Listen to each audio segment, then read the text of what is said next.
Fala galera, tudo tranquilo? Aqui quem fala é o Horas. Eu estou fazendo esse primeiro vídeo para poder ajudar vocês em como montar um deck no Hearthstone. Então, quando vocês pensam em montar um deck no Hearthstone, vocês têm que pensar em três coisas muito básicas. Primeiro, vocês têm que pensar no arquétipo do deck que vocês estão montando. Como que esse arquétipo, obviamente, né, vai influenciar, as classes vão influenciar nesse arquétipo. Segundo, são as cartas básicas de qualquer tipo de classe. E terceiro, são como é que você vai terminar o seu deck, moldar o seu deck no meta que você estiver jogando. E, e para poder fortalecer, deixar o seu deck mais consistente. Então tudo bem. Eu vou tomar como exemplo o deck que eu estou utilizando, tentando montar no caso, que é um deck de Rogue, que é um deck para control e que ele tem uma premissa muito simples. A ideia do deck é simplesmente montar um, um early game, um early mid game suficientemente bom para você chegar no late game e você conseguir pegar as cartas, ou melhor, as cartas lendárias do seu adversário, com um combo muito simples que seria o do Faceless Manipulator, depois usando Preparation junto com Assassinate para você simplesmente limpar a lendária do cara e você ficar com a lendária dele. Então o que eu estava pensando quando eu montei esse deck, né? Vamos falar de arquétipos. Existem três tipos de deck no Hearthstone. O primeiro deles é o deck de agro, que seriam os decks que possuem um early game mais forte e um jogo voltado muito mais para um rush ou para um jogo muito mais rápido. O segundo seriam os decks de mid-range, esses que podem ser agro mid-range ou mid-range control. E a ideia do deck mid-range é ser um deck relativamente rápido, onde você consiga pegar decks que são muito late game e você conseguir terminar as partidas rápidas. Porém, eles não têm a fraqueza do deck de agro, que seria é, um late game muito fraco, onde você pode chegar no turno 7, turno 8, turno 9 e você já ter perdido o jogo porque você perdeu o teu gás.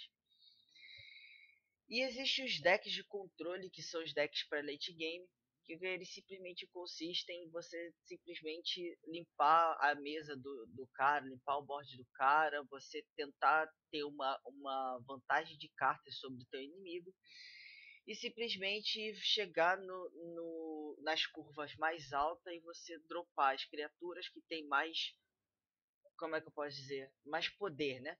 Então, por exemplo, seriam no caso as lendárias, né? Aí você pensa, por exemplo, a maior parte dos decks, para dizer a verdade, hoje em dia elas são de controle.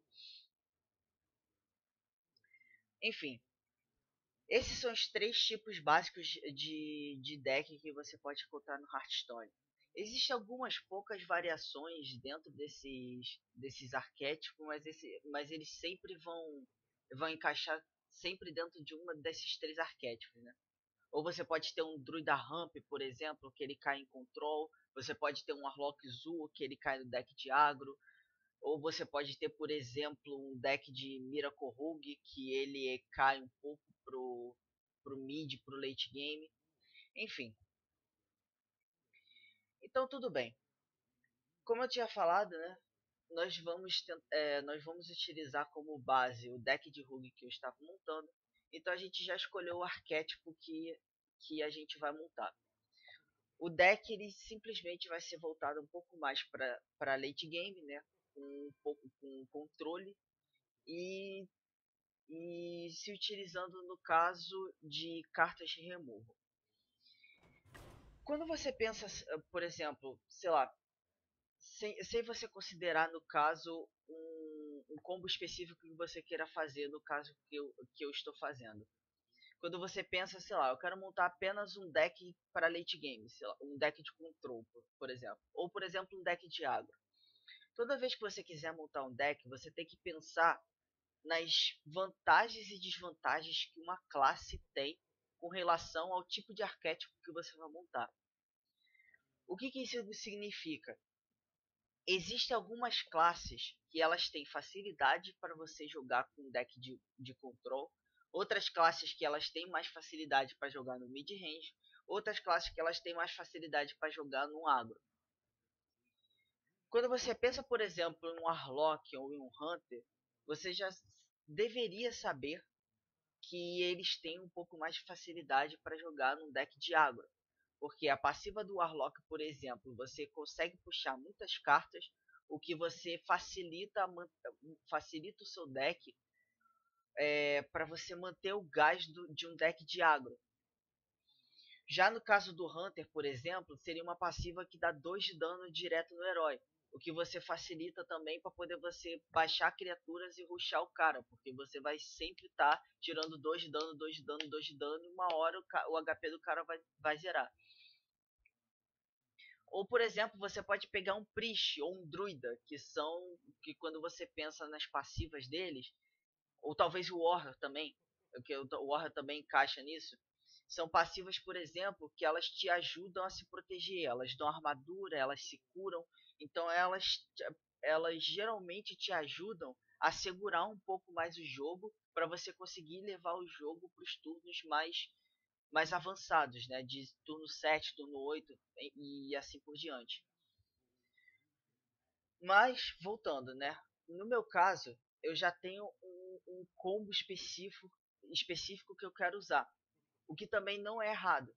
Por exemplo, sei lá, quando você pensa, por exemplo, no Warlock de gigantes, por exemplo. Você quer montar um deck de gigante. E aí, ao invés de você pensar no tipo de arquétipo que você quer fazer, você tem que pensar no combo que você quer fazer e como é que você pode encaixar esse combo de maneira que ele fique mais consistente durante o jogo.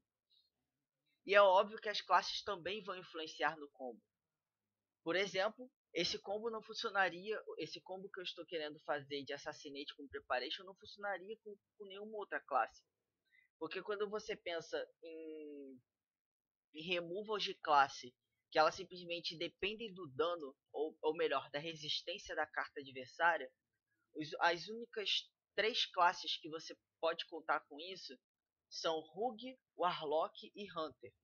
Hunter é um caso à parte porque, na verdade, o que você estaria pensando seria no Hunter's Mark, onde você deixa a criatura adversária com 1 de resistência e aí você consegue limpar a criatura dele. Só que quando você pensa no Warlock, por exemplo, com o Siphon Soul, o Siphon Soul ele custa 6 de mana. E o Hunter's Mark, por exemplo, ele até custa 1 de mana. Só que. Minto, desculpa, ele custa 0 de mana. Só que o problema de Hunter é que ele não tem outras cartas que vão ser muito fortes para você controlar o board durante o early e o mid game. Então eu não consigo ver esse combo funcionando com com nenhum outro tipo de classe. Mas tudo bem, nós iremos jogar de Rogue, né? Então tá.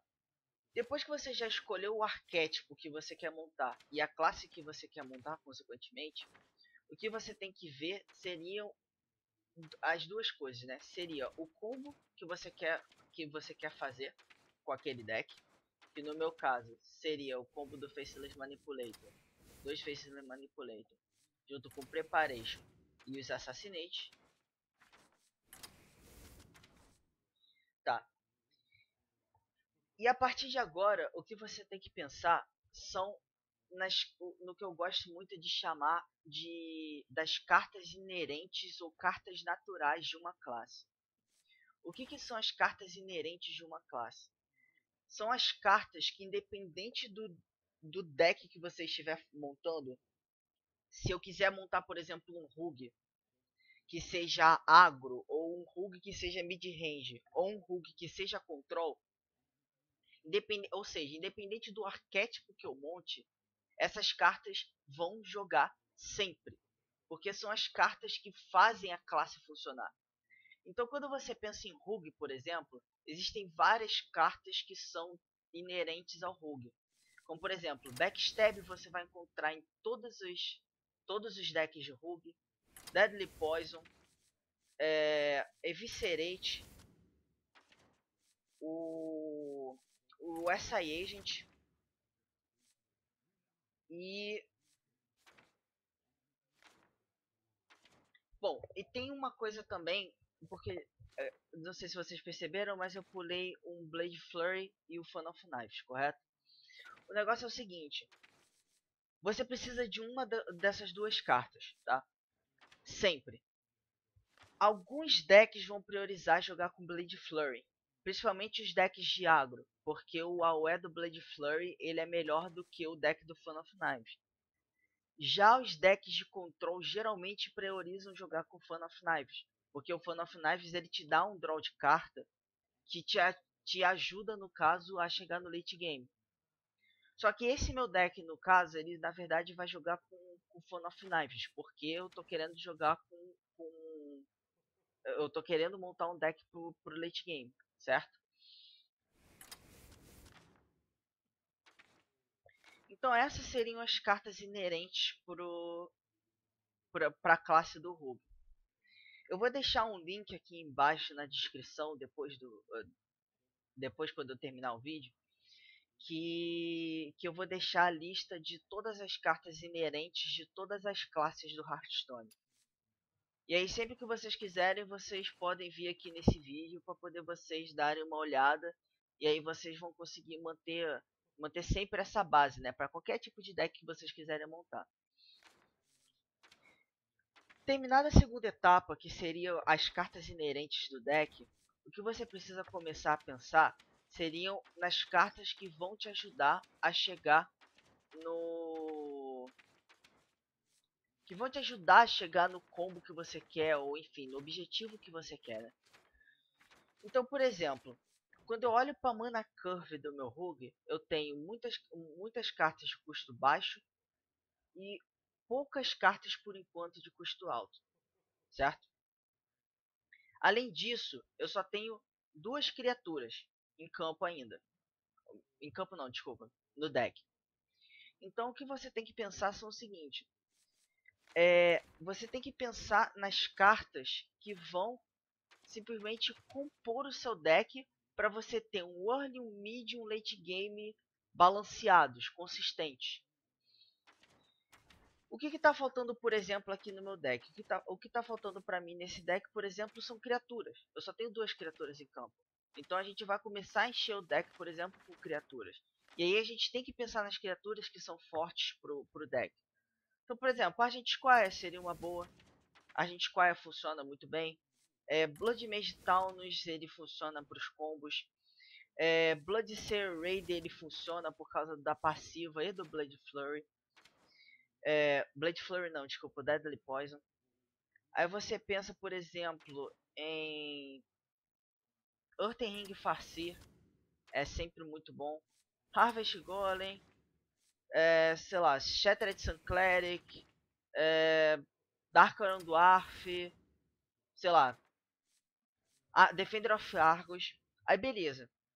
Aí você vai chegar nesse ponto onde você está colocando todas as cartas que são boas para uma classe qualquer. E aí você vai chegar às 30 cartas, correto? Quando você chega a 30 cartas, o que você tem que começar a pensar são as situações onde as cartas vão ter valor durante o jogo. Infelizmente, para isso não existe uma fórmula. Não existe uma fórmula onde você simplesmente pode chegar e você vai dizer, pô, isso daqui vai ser bom, isso daqui vai ser ruim. Tudo depende do meta e tudo depende da forma que você vai jogar com as cartas que você tem. Então, por exemplo, sei lá, cartas que eu acho que vão ser muito importantes nesse deck, por exemplo.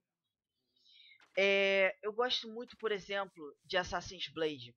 Por que Assassin's Blade é muito bom? Como eu quero jogar para um deck de control, O Assassin's Blade ele é uma das melhores cartas de controle do jogo. Ele é uma arma que tem 3 de dano e 4 de durabilidade.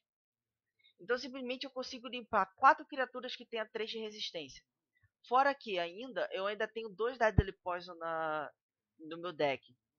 Então o Deadly Poison ainda vai me ajudar a limpar o board com Assassin's Blade ou simplesmente a rushar a cara do cara também. Então eu posso usar o Assassin's Blade também para poder dar dano direto no cara. Então, por exemplo, eu vou tirar o Defender of Argus, porque é uma carta mais ou menos de valor aproximado, para colocar um Assassin's Blade. Aí tudo bem. Já que a gente colocou Assassin's Blade, eu também gostaria de colocar um Blade Flurry, porque um Blade Flurry ele vai me ajudar com o controle e eu tenho muitas armas para poder me utilizar bem do Blade Flurry. Então a gente pensa também em tirar uma carta que tenha valor parecido com Blade Flurry. Então, por exemplo, a gente vai tirar os Bloodseer Raiders. Só um Blade Flurry eu acho que seria o suficiente nesse deck. Mas isso depende, isso vai variar de deck para deck. Por exemplo, eu poderia achar que eu estou jogando contra muito Warlock e Água, por exemplo. E eu preciso de muita OE. Então, depois que eu tiver montado o meu deck, eu posso simplesmente tirar uma outra carta qualquer e colocar um segundo Blade Flurry para poder me ajudar, para poder me facilitar os jogos contra decks de água, correto? E, por exemplo, eu gosto muito de Sprint, porque Sprint eu posso usar o combo com Preparation, ele vai me dar tipo 4 cartas por 3 por 4 de mana. Então, por exemplo, eu vou tirar o Darkarum Dwarf, que seria a minha carta aqui com maior valor, para poder colocar o Sprint no meu deck. E a gente vai continuando, a gente continua trocando as cartas, checando tipo, as cartas que podem ser boas, as cartas que podem ser ruins. E a gente vai desse jeito montando o deck, até onde você consiga chegar em uma forma definitiva para o seu deck. Como por exemplo, isso daqui. Esse seria o decklist definitivo meu pro meu Rogue de Control. Eu trocando as cartas, variando elas, pensando em que situações elas podem ser boas, em que situações elas podem ser ruins.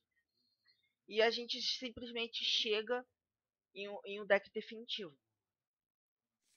Só que, uma última coisa que eu gostaria de falar para vocês. Não necessariamente, depois que você montou um deck, o deck está pronto, tá? O deck, depois que você terminou, ele pode funcionar ou não. Ele, ele inclusive, pode funcionar para um meta que você está jogando atualmente. Só que, por exemplo, no patch seguinte, quando tiverem mudança nas cartas, mudança nas classes, ou simplesmente alguém descobrir algum deck novo, ele pode simplesmente parar de funcionar por conta disso. Ou pode simplesmente acontecer ao contrário também. Você pode simplesmente ter situações onde o seu deck não funciona no meta atual, mas, por exemplo, daqui a 1 ou 2 patches o deck pode funcionar, pode vir a funcionar, entendeu?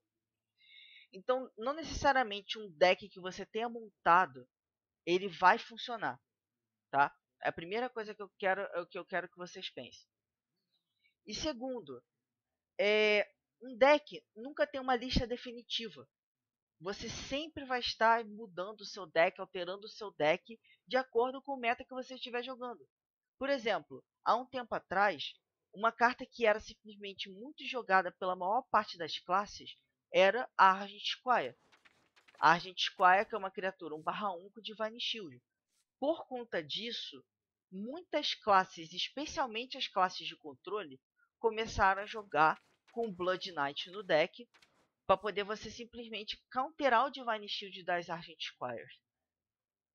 Então, por exemplo, se eu tivesse naquele meta, eu provavelmente tiraria o meu Orthenring Farseer, que seria uma carta de custo aproximado, para jogar o Blood Knight, que me daria uma vantagem muito maior para o meta que eu estaria jogando. Entenderam? Outras coisas também que podem acontecer. Vocês podem simplesmente não estar gostando de uma carta. Por exemplo, eu estava jogando no início com 2 Ortenring Farseer. Só que eu não gostei muito. Minto, desculpa, não eram dois. Eram 2 Ortenring Farseer e 2 Harvest Golem. Só que eu não achei que esse combo estava, tipo, me favorecendo muito. Eu achava que eu estava com um early game muito fraco, porque eu não tinha criaturas de custo 2. E o meu mid game também estava muito fraco. Minha curva de mana para custo 4 estava muito baixa. Então, qual foi a intenção que eu tive? Simplesmente eu tirei um Ortenring Farseer para colocar no lugar uma Fire Dragon, para poder eu ter um early game um pouquinho mais forte. E no lugar dos 2 Harvest Golem, eu coloquei 2 Shin-Windiet, que eles têm a mesma característica, no caso, de você colocar em campo no mid-game para você limpar mais de uma criatura dos caras.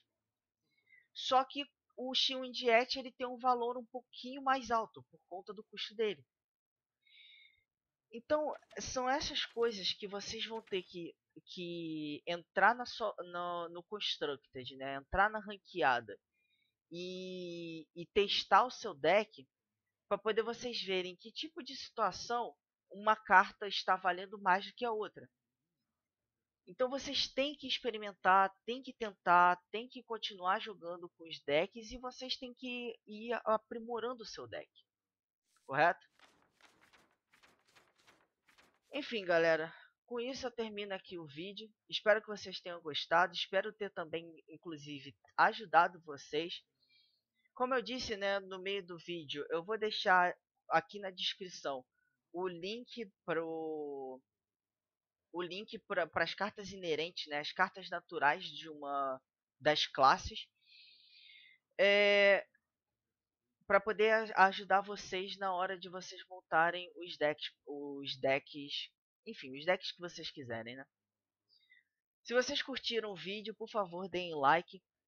Se vocês puderem também, deixe o subscribe aqui no meu canal, que esse não será o vídeo, não será o primeiro, nem será o... Quer dizer, esse foi o primeiro, mas não será o último vídeo que eu farei. Inclusive de Hearthstone e de League of Legends também. E é isso, galera. Até a próxima, espero que vocês gostem.